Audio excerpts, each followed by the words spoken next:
समय का फेर मैं ऑफिस से लौट रही थी कि मोबाइल की घंटी बजी। मैंने मोबाइल ऑन किया।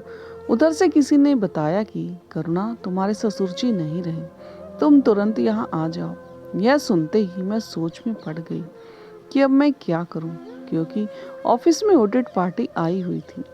जब ऑडिट चल रहा होता है तब प्राय साहब लोग छुट्टी देने से कतराते हैं। मैंने तत्काल साहब को फोन लगाया और उन्हें ससुर जी के अवसान की सूचना दी। घर आकर तत्काल मैंने अपना रेल टिकट बुक किया, जल्दी से सूटकेस तैयार किया और रेलवे स्टेशन पहुंच गई। रादौर जाने वाली ट्रेन प्लेटफॉर्म पर खड़ी थी। मैं दौड़कर F6 कंपार्टमेंट में घुस गई। मेरे सीट पर बैठते ही गाड़ी चल पड़ी। सीट पर बैठते ही यादों की नदी दिल की जमीन पर बहने लगी।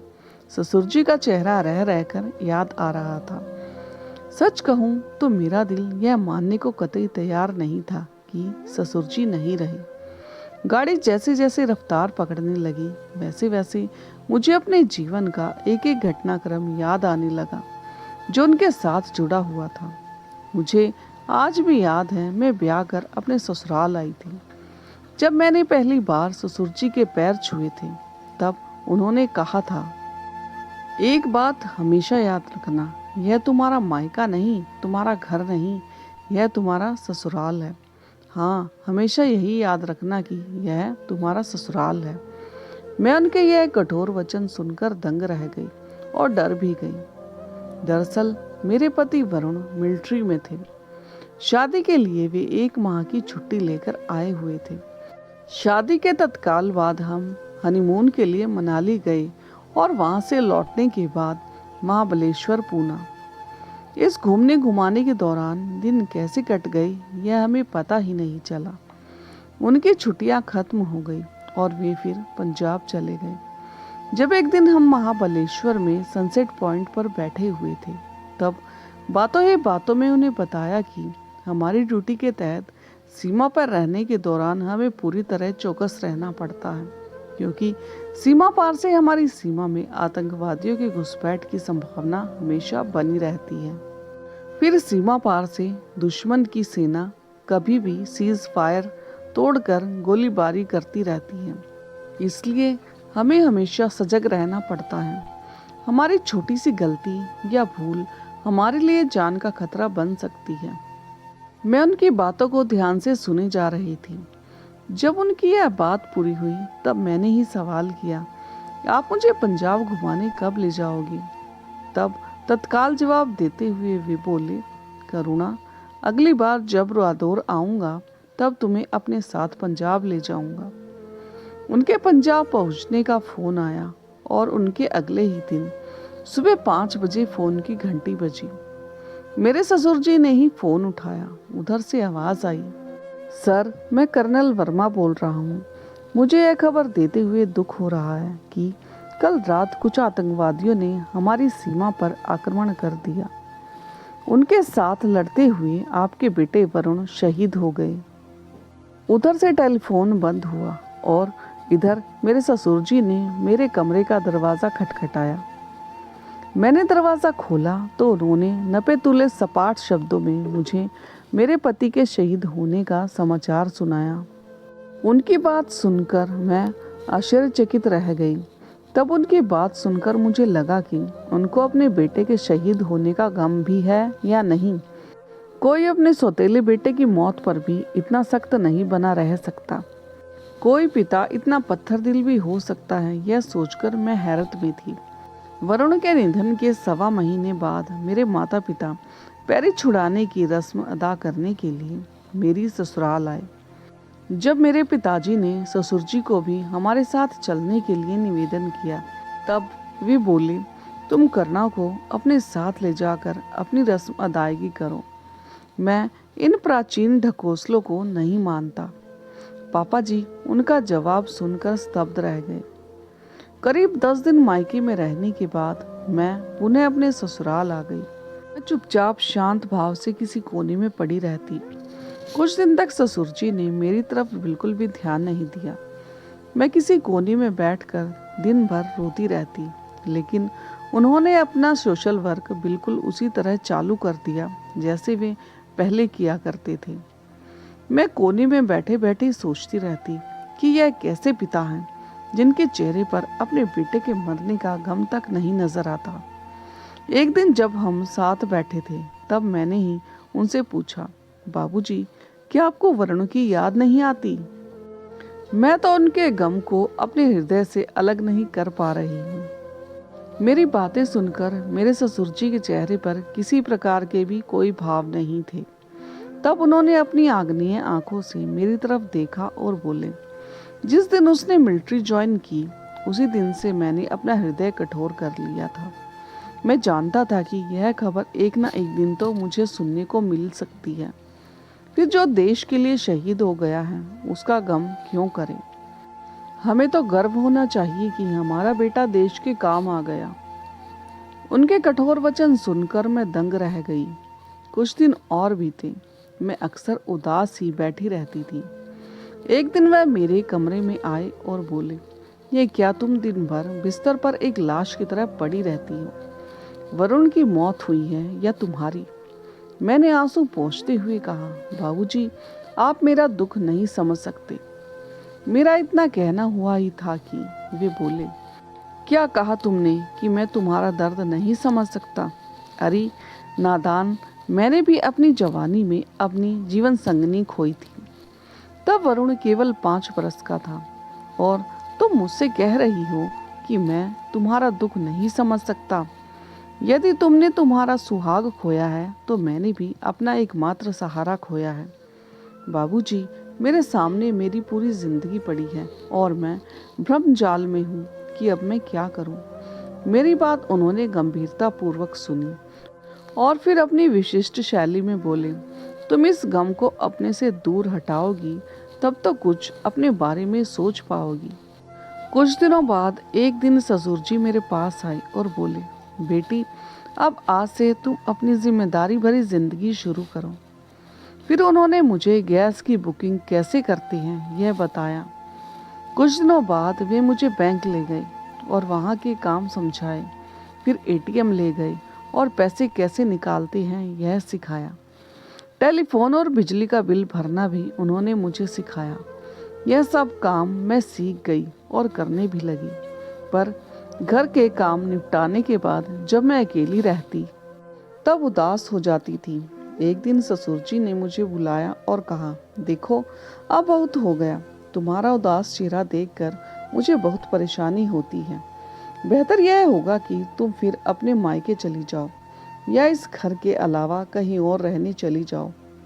तुम चाहो तो मैं तुम्हारे लिए कोई किराए का फ्लैट देखता हूँ या खुद अपने लिए मकान या फ्लैट देख लो। मैंने उनसे कई बार कहा कि मैं अकेली कैसे रह पाऊंगी, तो वे बोले, यह तुम्हारी प्रॉब्लम है और इसे तुम्हें ही हल करना है। दिन प्रतिदिन उनका कठोर होता हुआ रुख देखकर मैंने तय किया कि वास्तव में अब रोने मात्र से काम नहीं चलेगा। फिर एक दिन दोपहर को मैं अपने लिए किराए का एक फ्लैट देखने के लिए घर से निकल पड़ी। वरुण के मित्र रामचंद्र की मदद से मैंने एक फ्लैट किराए पर लिया और वहां रहने भी चली गई।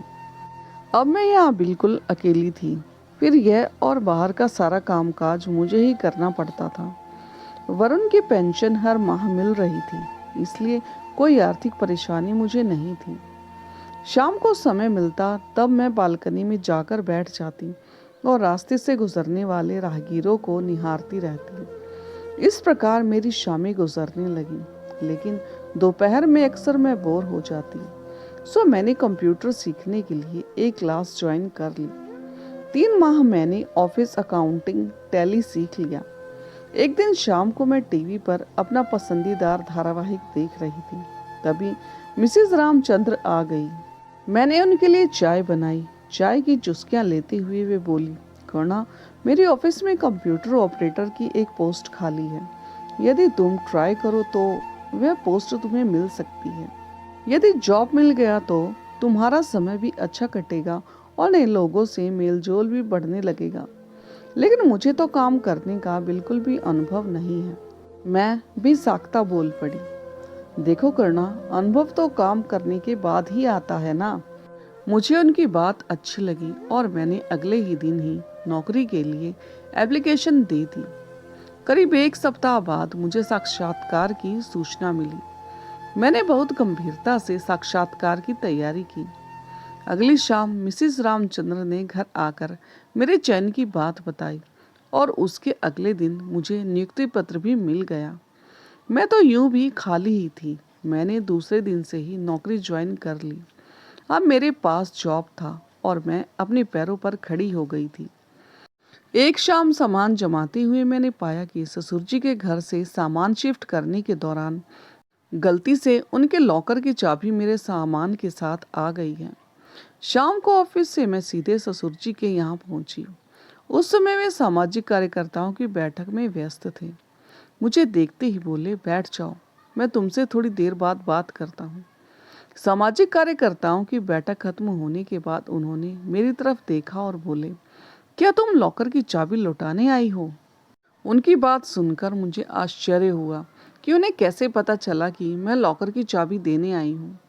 मेरा आश्चर्य से भरा चेहरा देखकर वे बोले, बेटी, मैंने जानबूझकर ही लॉकर की चाबी तुम्हारे सामान के साथ रख दी थी। दरअसल मैं तुम्हारी परीक्षा ले रहा था कि तुम चाबी अपने पास रखती हो या मुझे वापस करती हो। मैंने टी टेबल पर लॉकर की चाबी रखी और उनको अभिवादन कर लौटने लगी।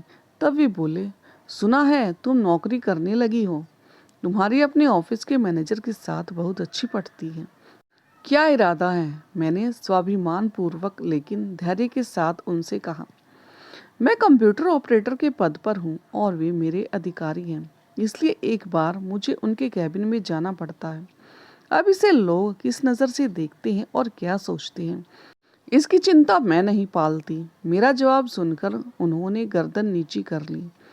मैंने उनके चरण छुए और फिर घर चली आई। मैं घर जरूर चली आई थी, लेकिन ससुर जी की यह बात मेरे कानों में बार बार टकराती रही कि सुना है तुम नौकरी करने लगी हो। तुम्हारी अपने ऑफिस के मैनेजर के साथ बहुत अच्छी पटती है। क्या इरादा है? मुझे लगा कि ये बात अब मुझे यहाँ चैन से नौकरी नहीं करने देगी।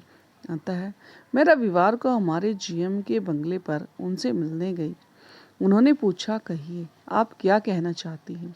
सर, मैं अपना ट्रांसफ़र भोपाल करवाना चाहती हूँ। मुझे मालूम पड़ा है कि वहाँ पीआरओ का पद रस्तोगी जी से सेवानिवृत्त होने से खाली है। यदि आप मेरा तबादला वहाँ करा सकें तो मैं आपकी आजीवन आभारी रहूँगी। मैंने विनम्रतापूर्वक अपनी बात उनके सामने रखी। लेकिन आप तो यहाँ कंप्यूटर ऑपरेटर हैं, क्या आप पीआरओ का काम संभाल सकेंगी? सर, मुझे लगता है कि मैं अब किसी भी पद पर काम करने के लिए समर्थ हूँ। कल ऑफिस में आप तबादले के लिए आवेदन मेरे पास पहुँचा दीजिएगा। उनका इतना कहते ही मैंने उनका अभिवादन किया और घर लौट आई। अगले दिन मैंने अपना आवेदन पत्र जीएम साहब के कैबिन में पहुँचा दिया। करीब 1 माह बाद मुख्यालय से मेरा तबादला भोपाल होने के आदेश आए। मैंने अपना तबादला भोपाल करवा लिया। ये जानकर मिसिज रामचंद्र सहित ऑफिस के सभी साथी आश्चर्यचकित थे। अगले दिन ऑफिस में मेरी विदाई समारोह आयोजित किया गया। विदाई समारोह के बाद मैं सीधे ससुर जी से मिलने उनके यहाँ गई। मुझे देखते ही वे बोले, करुणा, तुमने अपना तबादला भोपाल करवा लिया है ना? उनकी यह बात सुनकर मैं फिर आश्चर्यचकित रह गई कि मेरे तबादला करवाने की खबर उनको कैसे मिली। उन्होंने नौकर से कहकर मेरे लिए चाय नाश्ता मंगवाया और बोले, करुणा, भोपाल पहुंचने के बाद तुम्हारे घर का पता मुझे तत्काल भिजवा देना। देखो करुणा, इसमें देर मत करना। भोपाल आने के 2 दिन बाद ही ऑफिस की एक कली की सहायता से मैंने एक मकान किराए पर लिया और नए पते की जानकारी ससुर जी को भेज दी। मुझे भोपाल आए केवल 4 महीने ही हुए थे और आज ऑफिस से घर पहुंचने के दौरान ये सूचना मिली कि ससुर जी नहीं रहे। ये संपूर्ण घटनाक्रम मेरी आंखों के सामने एक फिल्म की भांति तैर रहा था। गाड़ी स्टेशन दर स्टेशन आगे बढ़ते हुए रादौर पर आकर रुकी। मैं गाड़ी से उतरी और ऑटो करके ससुर जी के घर पहुंची। मेरे पहुंचने से पहले ही उनकी अंतिम यात्रा की पूरी तैयारी हो गई थी। मैंने अंतिम बार उनका चेहरा देखा, उनके चरण स्पर्श किए। अब वे एक शव के रूप में मेरे सामने थे, पर उन्हें देखकर लग रहा था कि मानो मुझसे कुछ कहना चाहते हैं। उनका आग्नेय स्वभाव उनके चेहरे पर अभी भी वैसा ही नजर आ रहा था। उनके भाई के लड़कों ने अर्थी को कंधा दिया और उनकी अंतिम यात्रा चल पड़ी। अगले दिन मुझे मेरे चचेरे देवर ने एक फाइल सौंपी। मैंने एक एक करके उसके कागज उल्टना पलटना शुरू किया। ससुर जी ने मेरे नाम वसीयत लिखी थी। इसमें सारी संपत्ति और रुपए पैसे मेरे नाम लिखे थे। वसीयतनामे के बाद अंत में एक चिट्ठी थी जो उन्होंने मेरे नाम लिखी थी, जिसमें लिखा था, प्रिय बेटी करुणा, आशीर्वाद। ये पत्र तुम्हें मेरे मरने के बाद ही मिलेगा। तुम मेरा स्वभाव देखकर आश्चर्यचकित थी और आजीवन आश्चर्यचकित ही रहोगी। मैंने जानबूझकर तुम्हें अपने घर से निकालने के लिए तुम्हें विवश कर दिया, ताकि तुम अपने कमरे के सूने कोने से बाहर निकलकर दुनियादारी को समझ सको। मिसेस रामचंद्र को बुलाकर मैंने ही उन्हें तुम्हारे पास भेजा था, ताकि तुम कंप्यूटर ऑपरेटर की पोस्ट के लिए आवेदन करो। दरअसल मैंने मिसेस रामचंद्र से जानकारी लेकर ही तुम पर तुम्हारे मैनेजर के साथ ज्यादा घुलने मिलने का आरोप लगाया था। बेटी, मैं चाहता था कि तुम यथा समय अपने लिए एक योग्य जीवन साथी तलाश लो। इसके लिए मुझे तुम्हारे ऑफिस का मैनेजर उपयुक्त भी लगा, लेकिन मेरी इस बात का जवाब तुमने अपना तबादला भोपाल करवाने के रूप में मुझे दिया। बेटी, जमाने के बदलने के साथ हमें भी बदलना पड़ता है।